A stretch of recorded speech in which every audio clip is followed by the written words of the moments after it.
इस तरीके से बीफ की कढ़ाई बनाओ, मेहमान आपकी तारीफ़ करने पे मजबूर हो जाएंगे। अस्सलाम वालेकुम, welcome back to my channel. Beef की ये कढ़ाई बहुत ही इजी रेसिपी है इसकी और जल्दी से बन जाती है। इस रेसिपी में आपको किसी भी किस्म की मेहनत करने की ज़रूरत नहीं है। वीडियो को एंड तक देखिएगा। चलते हैं रेसिपी की तरफ। अल्लाह का नाम लेके खाना पकाना शुरू करें, जायका भी बढ़ जाता है।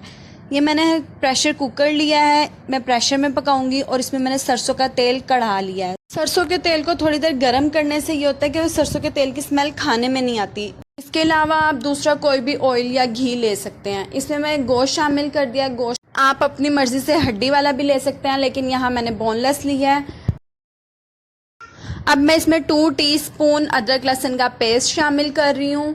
अदरक लहसुन के पेस्ट को हम भून लेंगे। इसमें मैंने 1 टेबलस्पून नमक शामिल किया है। नमक हम इसके अलावा शामिल नहीं करेंगे। जितना भी डालना है आपने इस टाइम डाल देना है। नमक और अदरक लहसुन के पेस्ट को हम अच्छे से मिक्स कर लेते हैं। अब मैंने इसमें सिर्फ 2 बड़ी इलायचियाँ शामिल किया और इसमें हम खड़ा मसाला, गरम मसाला कुछ शामिल नहीं करेंगे। यहाँ मैंने 2 मीडियम साइज़ की प्याज ली थी, उन्हें मैंने काट लिया था। और उसके बाद मैंने 3 से 4 अदद टमाटर लिए हैं और 5 से 6 अदद हरी मिर्चें ली हैं। इन सब चीज़ों को हम गोश्त में शामिल कर देंगे और अब इसे अच्छे से मिक्स कर देते हैं। यहाँ मैं 2 गिलास पानी शामिल कर रही हूँ। इसमें अभी हमने कोई भी सूखा मसाला नहीं डाला और ये देखें गोश्त गल चुका है। मसाला, प्याज, टमाटर सब कुछ इसमें घुल चुके हैं। अब इसमें हम सूखे मसाले डालेंगे। 1 टीस्पून पिसी हुई लाल मिर्चें, 1 टीस्पून कुटी हुई लाल मिर्चें और 1 टीस्पून इसमें मैंने हल्दी शामिल की है। 1 टीस्पून मैंने इसमें पिसा हुआ गरम मसाला भी शामिल कर दिया है। हाफ कप दही डाली है। अब हम इसको अच्छे से भून लेते हैं ताकि तमाम मसाले इसमें अच्छे से मिक्स हो जाएं।